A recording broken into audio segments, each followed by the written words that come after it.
বাংলাদেশ নিজেদেরকে স্বাধীন দেশ বলে, গর্ব করে বলে। এই বাংলাদেশের যে স্বাধীনতার গর্ব, সেটা যদি ভারত না থাকতো, ইন্দিরা গান্ধীর মতো একজন প্রধানমন্ত্রী যদি না থাকতেন, বাংলাদেশের স্বাধীনতা স্বপ্নেই থেকে যেত।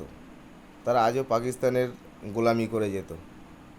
এখন হঠাৎ করে বাংলাদেশের কিছু দালাল, মানে পাকিস্তানের দালাল আর কি, বাংলাদেশ স্বাধীন হয়েছে বটে, কিন্তু পাকিস্তানের বেশ কিছু দালাল বাংলাদেশের হয়ে গেছে। তারা হঠাৎ করে ভারত বিরোধী কথাবার্তা বলছে এবং ভারতের জিনিস বয়কট করতে শুরু করেছে।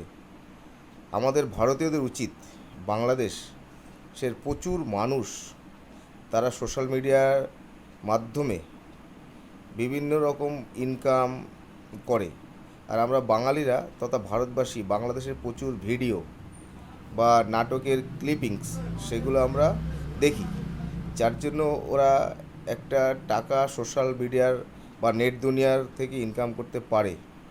আমরা ভারতীয়রা এক হয়ে যদি ওদের সোশ্যাল মিডিয়া সব কিছু দেখা বন্ধ করে দিই, বাংলাদেশে যে বয়কট, সেটা বুঝতে পারবে যে ভারত বয়কট করলে ওদের যে খাওয়া জুটবে না, সেটা বুঝিয়ে দেওয়া উচিত। ভারতবাসী তথা বাঙালির কাছে আমার আবেদন, আপনারা বাংলাদেশের সব রকম social media, social channel, YouTube channel, যাবতীয় যা যা আছে সব দেখা বন্ধ করে দিন।